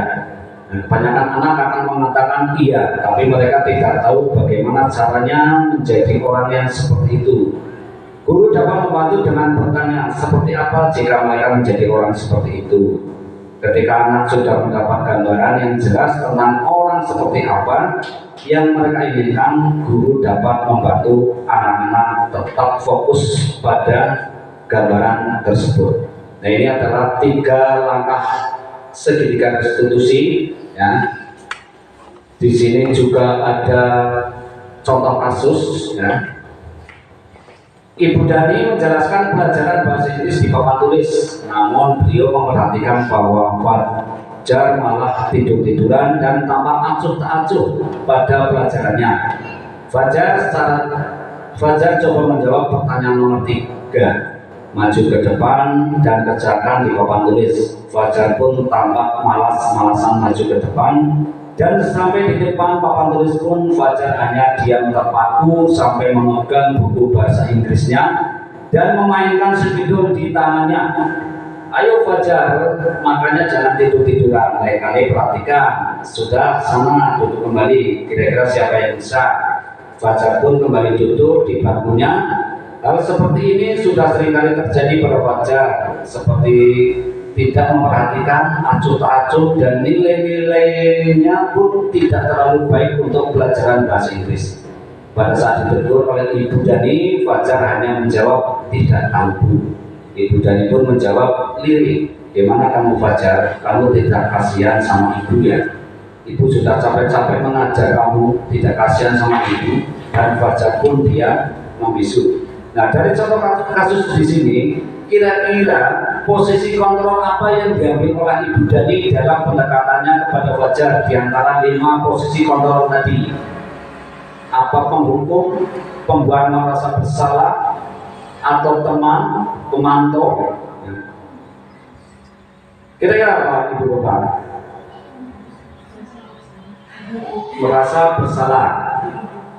Sikap Fajar kira-kira kebutuhan apa yang diperlukan? Terus yang ketiga, bila mana Ibu Dani mengambil posisi pemantau, apa yang akan dilakukan atau dikatakan olehnya? Pertanyaan-pertanyaan seperti apa yang akan diajukan, jelaskan. Dan pertanyaan keempat, apabila Anda adalah kepala sekolah di sekolah Fajar dan mengetahui hal ini, bagaimana tindak lanjut Anda? Nah, untuk memperdalam pemahaman, maka saya kasih contoh jawabannya. Ini adalah pembuat rasa bersalah. Jadi benar tadi apa yang disampaikan oleh guru. Ini adalah menggunakan posisi kontrol pembuat rasa bersalah yang ditujukan pada kalimat, bagaimana kamu Fajar, kamu tidak kasihan sama ibu ya? Ibu sudah capek-capek mengajarkannya, kamu tidak kasihan sama ibu. Nah, kebutuhan yang harus dipenuhi oleh Fajar adalah kebutuhan akan kebebasan, kesenangan dan kasih sayang. Terus yang ketiga, pertanyaan yang ketiga adalah bila mana Ibu Dani mengambil posisi pemantau, apa yang akan dilakukan atau dikatakan olehnya? Nah, itu kita akan menanyakan konsekuensi. Ya. Konsekuensinya itu apa yang ia peroleh ketika mendapat pelajaran bahasa Inggris? Maka di dalam kasus tadi adalah harus aktif berbicara, menanggapi atau aktif dalam proses pembelajaran. Pertanyaan yang keempat adalah apabila Anda adalah kepala sekolah di sekolah Fajar dan mengetahui hal ini, bagaimana tindak lanjut Anda? Jika Anda kepala sekolah, ini bisa dengan melakukan berperan sebagai manajer dan melakukan langkah-langkah restitusi seperti dari menstabilkan identitas, validasi tindakan, dan menanyakan keyakinan kelas. Dengan melakukan langkah restitusi terhadap Ibu Dani, harapannya adalah agar dapat meningkatkan posisi kontrolnya dari pembuat rasa bersalah menjadi manajer. Terus memberikan masukan juga kepada Ibu Dani untuk memberi informasi latar belakang Fajar saat di rumah atau di lingkungan pergaulan sehingga dapat mengetahui Fajar sering tidur dan malas ya. Jadi Ibu Dani diberi tugas, latar belakang Fajar itu apa, lingkungannya seperti apa ya, kok Fajar bisa malas-malasan dan senang tidur, bangunnya juga kesiangan. Maka ini harus kita dapat agar dapat memecahkan atau mencari solusinya. Kemudian meminta Ibu Dani agar menjadi motivasi ekstrinsik bagi Fajar supaya meningkatnya kontrol dirinya. Nah, jadi kita harus memberikan motivasi dari luar Fajar. Kalau kita ada peserta didik semacam itu, maka kita berusaha memberikan motivasi ekstrinsik. Itu motivasi dari luar, itu dari kita untuk Fajar, sehingga nanti Fajar ke depan akan bisa meningkatkan kontrol dirinya. Ya.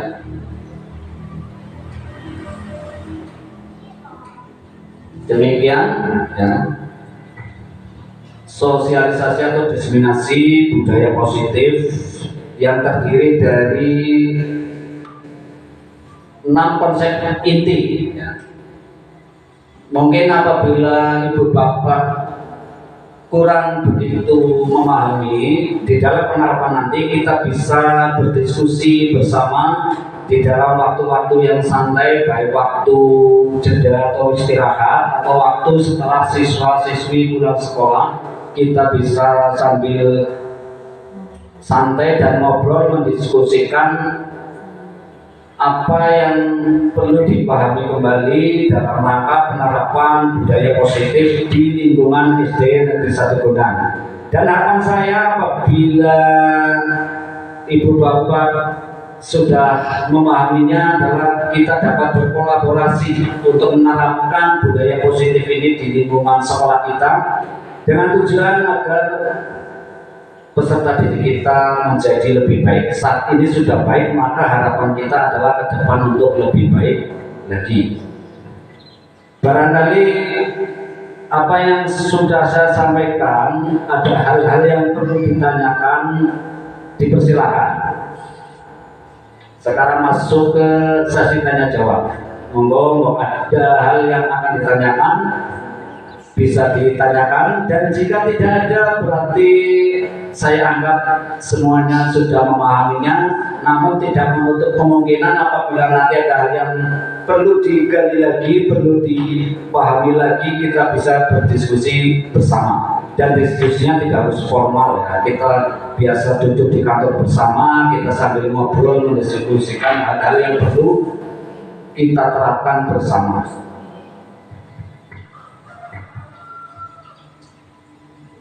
Ya, tidak ada pertanyaan?